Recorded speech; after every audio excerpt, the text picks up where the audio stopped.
जो लोग मेरे इस चैनल पर नए हैं या फिर मेरा ये वीडियो किसी और सोशल मीडिया प्लेटफॉर्म पर देख रहे हैं, वो मेरा YouTube channel political Tamasha with doctor Arshi को सब्सक्राइब करके वहां पे लगी बेल आइकॉन को जरूर दबा दें ताकि आपको हमारे आने वाले हर वीडियो की अपडेट्स एकदम टाइम पर मिलती रहे। और दोस्तों, अगर आपको हमारे वीडियोस इंफॉर्मेटिव लगते हैं, अगर आपको हमारा काम पसंद आता है, तो फिर आप अपने इस चैनल को सपोर्ट कर सकते हैं इसके पेट्रॉन बन करके या फिर इसकी मेंबरशिप लेकर के या फिर दोनों ही तरीके से। और दोनों का ही लिंक मैंने अलग अलग इसी वीडियो के डिस्क्रिप्शन में डाल दिया है। तो चलिए आज के सियासी तमाशे के सफर को शुरू करते हैं।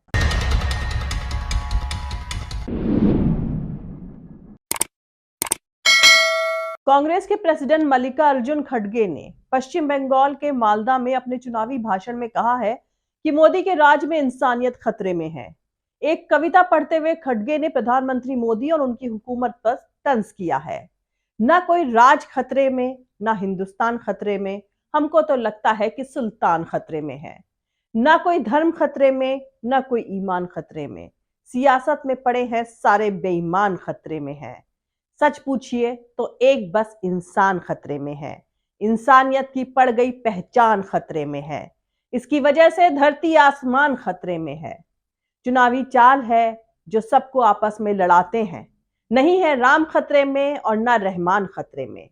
मोदी जी गारंटी पर गारंटी देते हो दिख रहा है, कुर्सी का अरमान खतरे में है।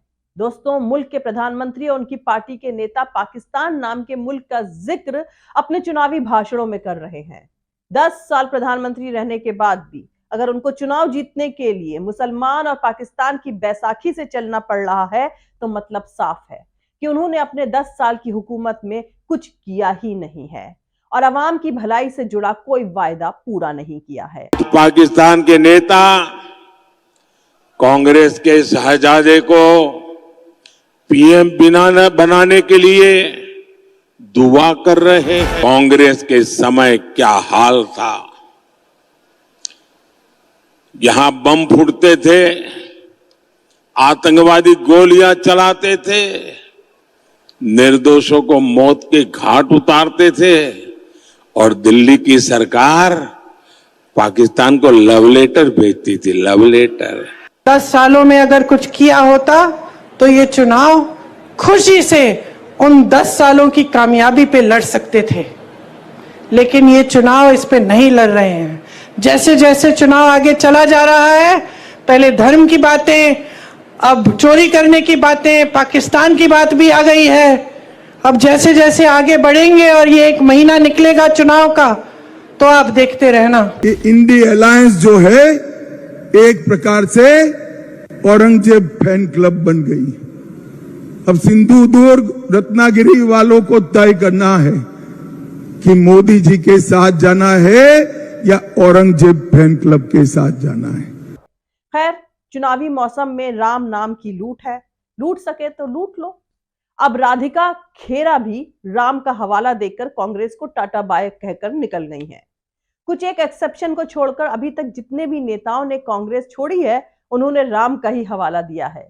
ये इत्तेफाक नहीं है, बल्कि बीजेपी में अपनी जगह पक्की करने की तरकीब है। वैसे जो लोग कांग्रेस के उम्मीदवारों के पलटने पर सवाल कर रहे हैं, उनको समझना चाहिए तानाशाही के दौर में पता नहीं क्या क्या और कौन कौन पलटते रहे हैं। तानाशाही से लड़ना इतना आसान नहीं होता है। तमाम कमजोर लोग पलटेंगे, तमाम मजबूत लोग चट्टान की तरह खड़े रहेंगे। जो खड़े रहेंगे वही इतिहास में अमर होंगे। बाकी तो इतिहास माफी मांगने वाले और पेंशन लेने वालों का भी है, देशभक्तों की जासूसी करने वालों का भी है, झूठी गवाही देकर देशभक्तों को फंसाने वालों का भी है। अगर अब भी जो लोग हालात नहीं समझ रहे हैं, तो वो सब के सब बीमार हैं। खैर, कहा जा रहा है कि बीजेपी फिर से फंस गई है। राहुल गांधी का अमेठी के बजाय रायबरेली से चुनाव लड़ना टॉमी मीडिया को बेहद चुभ रहा है। अगर राहुल गांधी अमेठी से लड़ते तो पूरा टॉमी मीडिया उस अकेली सीट पर जमा होकर पीपली लाइव वाला तमाशा करता होता। बीजेपी की पिच होती और राहुल गांधी फंस जाते, लेकिन राहुल गांधी ने ऐसा नहीं किया। वैसे अमित शाह तो कहीं नहीं फंसे हैं। वैसे खबरों के मुताबिक उन्होंने अपनी गांधीनगर सीट पर 16 उम्मीदवारों को डरा धमकाकर नाम वापसी करवाई है। इस नेक काम में उनकी गुजरात पुलिस ने भी अपना रोल निभाया है। खैर, मौजूदा सियासी तमाशे पर नजर डालें तो बीजेपी और टॉमी मीडिया शायद चाहते हैं कि चुनाव सिर्फ बीजेपी को ही लड़ना चाहिए और अगर कोई और लड़े तो उस सीट को सूरत, इंदौर या खजुराहो बना दो। इस काम के लिए गुंडों की फौज के पीछे मदद के लिए पुलिस भी रहेगी। फिर भी नहीं माने तो पुराने मामले में संजीदा धाराएं जोड़ दी जाएंगी। उसके बाद भी नहीं माने तो मुमकिन है जान पर बन आए। बीजेपी ये भी चाहती है कि ऑपोजिशन के बड़े नेता उसकी तैयार करी गई पिच पर खेले, उसके इशारे पर चुनाव लड़ें। ये सारे सियासी तमाशे कॉन्स्टिट्यूशन और डेमोक्रेसी के प्रोसेस के खिलाफ हैं और उन्हें आजमाया इसलिए जा रहा है क्योंकि इस बार सत्ता की गर्दन फंसी हुई है। पर यह बात भी हकीकत है कि अगर ऐसी ताकतों की तीसरी बार सत्ता में वापसी हो गई तो भारत को रूस, नॉर्थ कोरिया बनने में देर नहीं लगेगी। बीजेपी 2024 के चुनाव में इसका साफ इशारा कर रही है और इस एक्सपेरिमेंट की अगुवाई खुद प्रधान सेवक कर रहे हैं। अब तो मुल्क की आवाम को अपने वोट से तय करना है कि मुल्क केओस, लॉलेसनेस के अंधेरे में खो जाएगा या इंसाफ और कानून की रोशनी की तरफ बढ़ेगा। वैसे बीजेपी अपने सियासी तमाशे वाले मुद्दों को लेकर काफी अलर्ट रही है। ट्रिपल तलाक और मुसलमानों से जुड़े दूसरे मुद्दों को उठाकर उनका मकसद मुसलमानों का भला करने के लिए वैसा ही है जैसे कश्मीर के मुद्दे को उठाकर कश्मीर का भला करती है। ध्यान दीजिए कि बीजेपी कश्मीर में लोकसभा चुनाव से हट गई है और पिछले 5 सालों से कश्मीर कश्मीर धारा 370 कर रही बीजेपी सरकार और मोदी की हिम्मत नहीं कि कश्मीर की तीनों लोकसभा सीटों से अपने उम्मीदवार उतार सके। हकीकत यह है कि बीजेपी की कोशिश ऐसे मुद्दों से हिंदी पट्टी के अपने नफरती सपोर्टर्स को जहर की खुराक मुहैया कराने भर की ही रही है। दूसरी तरफ जिन लोगों को अमेठी में राहुल गांधी के चुनाव नहीं लड़ने का फैसला खराब लग रहा है, उन्हें सियासी दावपेच की जगह एंटरटेनमेंट की उम्मीद रही थी। उन्हें उम्मीद थी कि जिस स्मृति ईरानी को सिर्फ राहुल गांधी के खिलाफ चुनाव लड़ने, उन्हें ट्रोल करने के लिए जाना जाता है, उनके खिलाफ राहुल गांधी चुनाव लड़ेंगे तो मजा आता। ये दोस्तों सियासत एंटरटेनमेंट के लिए नहीं होती है। आपके और मीडिया के मजे के लिए कांग्रेस अपने सबसे बड़े नेता को एक अदनी सी स्मृति ईरानी के सामने क्यों रखेगी भला? कांग्रेस ने उस स्मृति ईरानी के सामने अपने एक अदने से कार्यकर्ता को उतारकर स्मृति ईरानी की उस द सो कॉल्ड इमेज को चोट पहुंचा दी है जो टॉमी मीडिया के जरिए तैयार करी गई थी। खैर, अब वो कांग्रेस के सबसे बड़े नेता राहुल गांधी पर अगले 17 दिनों अनाप शनाप बोलकर सुर्खियां बटोरने के बजाय कांग्रेस के एक छोटे से कार्यकर्ता से लड़ती जूझती नजर आएंगी। जिन लोगों को लगता है कि किशोरी लाल शर्मा कमजोर उम्मीदवार हैं, तो उनको मैं बता दूं कि उनके नॉमिनेशन में राहुल गांधी के रायबरेली में करे नॉमिनेशन से ज्यादा भीड़ इकट्ठा हो गई थी। किशोरी लाल शर्मा अमेठी में एक एक बच्चे से वाकिफ हैं। उनका काम ही पिछले 40 सालों से अमेठी में घर घर घूमने का रहा है। पिछले 40 सालों से किशोरी लाल शर्मा गांधी फैमिली को जिताते रहे हैं। अमेठी में कांग्रेस संगठन और उसके कार्यकर्ता दोगुना जोश के साथ किशोरी लाल शर्मा के लिए जीत तय करेंगे। आपको बता दूं कि किशोरी लाल शर्मा के नाम पर स्मृति ईरानी का रिस्पॉन्स ये बता रहा है कि इस पहले दांव में उन्हें करारी शिकस्त मिल गई है। दरअसल दोस्तों, अमेठी में Rahul Gandhi versus Smriti Irani Tommy media की तरफ से पैदा किया गया हाइप था जो कांग्रेस ने तबाह कर दिया है। कांग्रेस की पहली प्रायोरिटी सोनिया गांधी की रायबरेली सीट को जीतने की थी जो राहुल गांधी जीतने जा रहे हैं। राहुल गांधी अमेठी से चुनाव लड़ते तो मीडिया का सारा फुटेज स्मृति ईरानी के फेवर में नैरेटिव गढ़ने में खर्च हो जाता और उत्तर भारत का चुनाव वहीं सिमट कर रह जाता। बाकी जो बंदा 2 दर्जन मुकदमे सर पर रखकर मोदी शाह से नहीं डरा, वो स्मृति ईरानी से डरेगा क्या? कुल मिलाकर मीडिया के बनाए नैरेटिव में ना फंसे।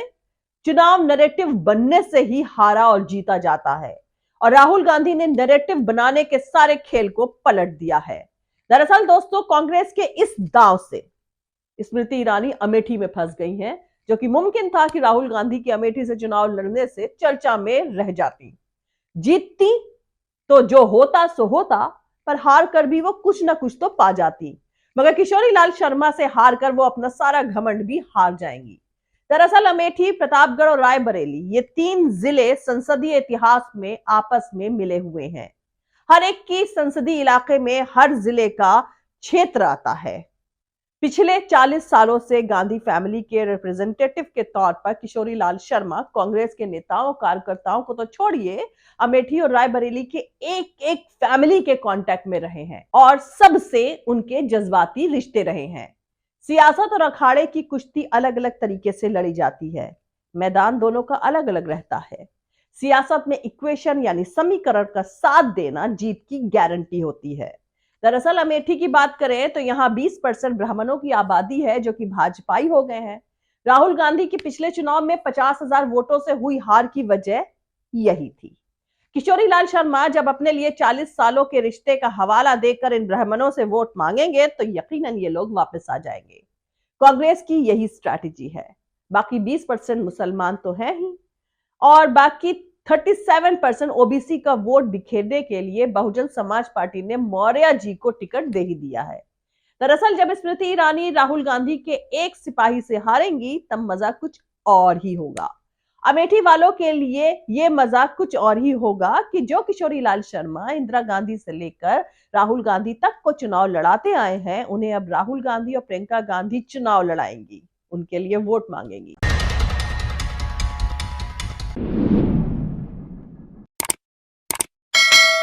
तो आज के लिए इतना ही। मिलते हैं अगले वीडियो में किसी दूसरे नए सियासी तमाशे के साथ। जय हिंद, सत्यमेव जयते, अल्लाह हाफिज।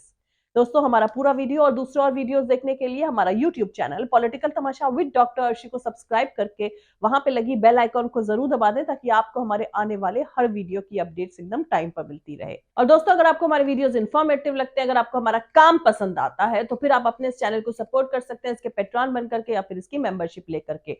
और दोनों का ही लिंक मैंने इसी वीडियो के डिस्क्रिप्शन में अलग अलग डाल दिया है। और आप हमें फॉलो भी कर सकते हैं हमारे ट्विटर, इंस्टाग्राम और फेसबुक पेज पर। मेरा ट्विटर हैंडल है @ArshieAzizKhan। Thank you. मिलते हैं अगले वीडियो में।